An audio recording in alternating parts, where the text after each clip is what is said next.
Oi, pessoal, tudo bem com vocês? Hoje a nossa aula de redação vai ser uma aula diferente, vai ser um aulão de redação, porque essa aula será destinada aos alunos do segundo ano e aos alunos do terceiro ano. Isso mesmo, vai ser uma aula para as duas turmas. Eu sou professora das duas turmas, não tem problema, né, juntar essas aulas. Gente, antes da gente começar, vocês sabem que no material do SAS, o pré-universitário, que é o terceiro ano, ele é só uma recapitulação daquilo que foi visto. Então, as pessoas que pensaram o material do SAS imaginam que os alunos do terceiro ano já viram as conceituações básicas de introdução, de conclusão, só que os alunos do terceiro ano estão entrando em contato com esse material pela primeira vez agora, nesse ano de 2020. Então, e como na aula de comentários da semana passada, eu falei que o problema do aluno do terceiro ano geralmente é a conclusão, e é a competência 5 que é a que mais, onde mais os alunos erram, e levando em consideração que os alunos do segundo ano do ensino médio estão estudando justamente isso, né, que é a conclusão, eu resolvi juntar, né, as aulas. Então, nós teremos duas aulas de conclusão. A conclusão para temas gerais e conclusões para temas mais específicos.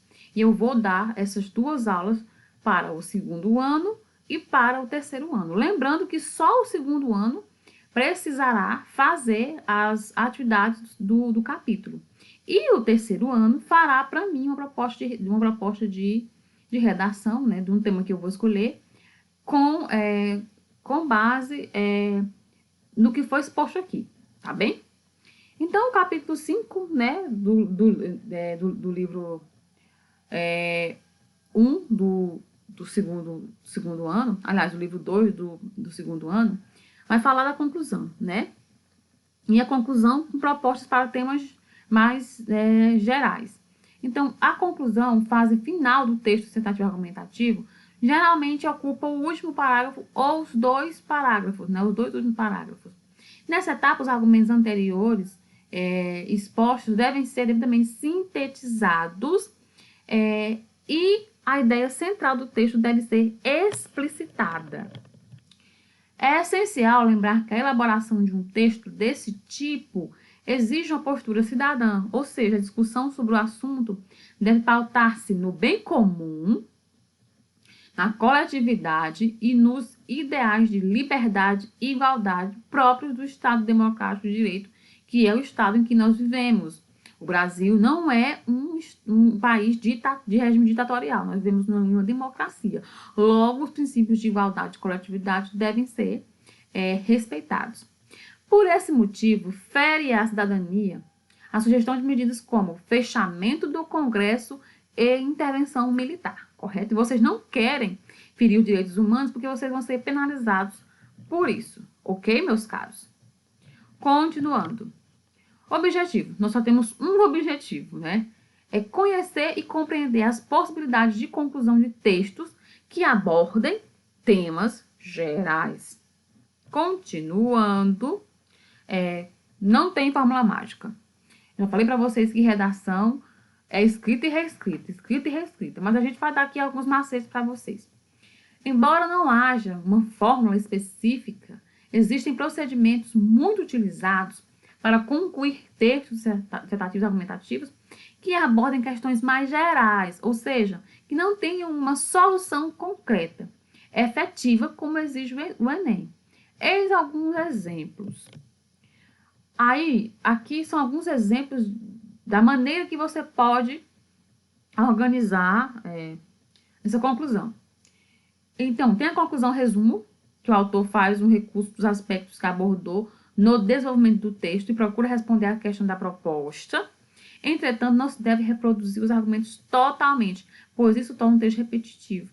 A retomada, nesse caso, deve ser feita de forma sintética. Você resume qual foi o seu grande argumento, evitando-se mera repetição de palavras. Ou seja, você retoma aquele grande argumento que você introduziu e fecha o texto.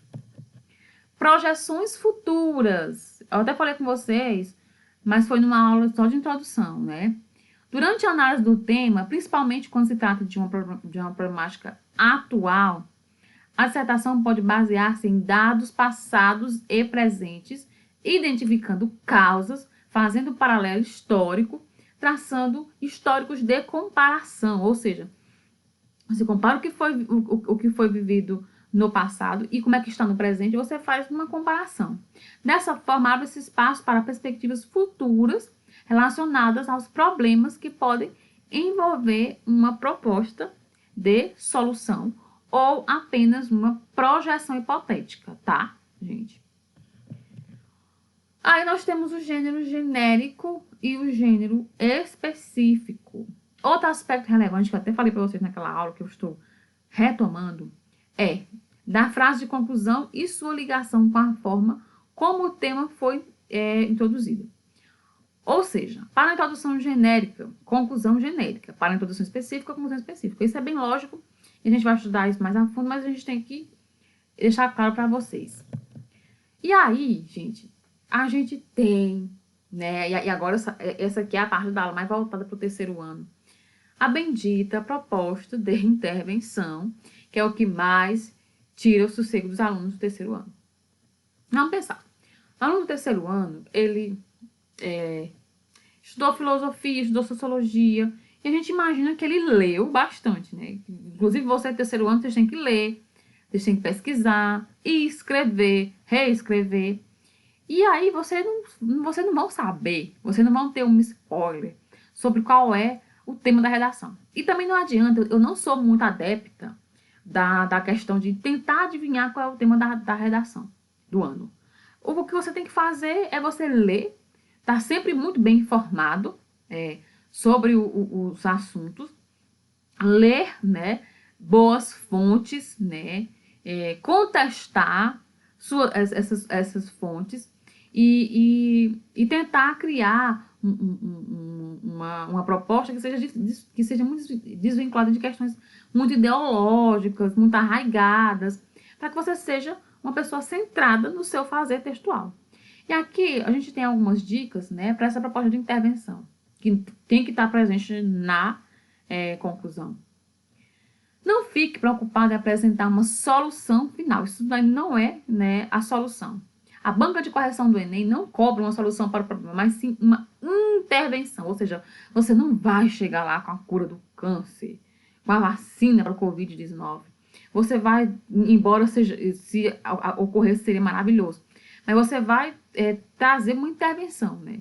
O que isso quer dizer? Você não precisa apresentar uma ideia para resolver a situação de uma vez, mas sim para enfrentá-la de alguma forma. Você pode, inclusive, utilizar o exemplo de alguma medida que já está sendo tomada pelo governo, por exemplo, e aprimorá-la. Isto porque o Enem não cobra uma originalidade na proposta, apenas exige que seja viável. E às vezes, gente, você fica falando muito em lei. Precisamos criar leis, políticas públicas. No Brasil existem muitas leis, muitas políticas públicas, mas a gente está falando da questão de praticar essas leis e essas políticas públicas, correto? Fique atento aos elementos exigidos. Uma proposta de intervenção deve apresentar agentes responsáveis por colocá-la em prática, ou seja, quem será responsabilizado pela proposta? Os meios, ou seja, de que forma a proposta entrará em vigor? Os propósitos, pensando no resultado da proposta. Você não pode se esquecer de nenhum desses elementos ou a sua proposta de intervenção não estará completa. Fiquem atentos e descrevam bem como é que essa proposta de vocês, né, funcionaria. 3. Pense no local em que irá inserir a proposta de intervenção. Não é obrigatório inserir uma proposta de intervenção no parágrafo final. Porém, é mais lógico que ela seja inserida na conclusão, já que assim ela irá depois do seu posicionamento e terá sido apresentado você vai apresentar depois de defendido. Então, você traz a sua argumentação, né? Depois que você defendeu essa argumentação no seu texto, você traz essa proposta de intervenção. É mais interessante que você coloque na conclusão, correto? Caso apresente propostas ao longo da argumentação, observe se há coerência nessa apresentação deslocada, ou seja, pense, Faz sentido que naquele local você já esteja apresentando uma intervenção? Algum problema já foi fundamentado? Se algumas respostas forem sim, tudo bem. Mas assim, eu recomendo que vocês coloquem essa proposta de intervenção na conclusão, porque é um lugar separado para isso, entendem? E também você já vai ajudar vocês a sintetizarem o texto de vocês, correto? 4. Respeite os direitos humanos. Nós até falamos sobre isso no segundo ano, no nosso texto sobre argumentação, né? E você não pode, em hipótese alguma, propor intervenções que desrespeitem os direitos humanos. Essa também é uma exigência da competência 5 do Enem. E caso seja desrespeitado, você corre risco de perder os 200 pontos da redação, né, que você tem nessa competência, e corresponde a 20% da sua nota. Então, gente, conselho da professora Thais Amélia, não desrespeitem os direitos humanos. Tenham cuidado com isso. Quinta proposição. Resolva tudo que foi problematizado. Se você levantou alguma problemática, resolva. Tente resolver, né? Tudo que for problematizado na argumentação, ou seja, você trouxe um problema na argumentação, deve conter uma proposta de intervenção final. Portanto, o número de propostas é variável de acordo com o que for apresentado por você. Então, o número de propostas vai depender do que você apresentou. É preciso ter bom senso, né? Pois o espaço é limitado e as ideias devem ser bem desenvolvidas, não simplesmente jogadas no texto. E eu vou até abrir um parênteses aqui sobre citações. Seria interessantíssimo que vocês, alunos de ensino médio, tivessem tanto acesso à leitura que vocês pudessem fazer citações diretas no texto de vocês. Eu louvo isso. Eu louvo quem cita o Bauman, quem cita o Nietzsche, quem cita alguma obra literária brasileira, como Vidas Secas, o Texto de Policarpo Quaresma. Mas você tem que ser capaz de fazer a paráfrase. Então, você deve evitar só jogar, né, as coisas lá. Os corretores percebem quando você só joga aquela citação ou qualquer ideia lá. Então, tenham cuidado para você dialogar com as ideias que vocês colocam no texto de vocês. Problemas não resolvidos ou intervenções para uma situação não apresentada anteriormente serão penalizados. Ou seja, se você traz uma intervenção para uma questão que você nem mencionou, você também poderá ser penalizado, tá? Então, tenham cuidado. E por último, divida as responsabilidades. Se você está buscando saber como fazer uma boa proposta de intervenção, entenda que é importante dividir a responsabilidade e não culpabilizar exclusivamente o governo, que é muito comum, né, isso acontecer. Por isso, tenha em mente que você deve apresentar uma intervenção social. Qual é o papel da sociedade frente ao problema? Seja consciente. Vamos pensar o seguinte, de que adianta que o governo faça políticas públicas se as pessoas não seguem tais políticas, né?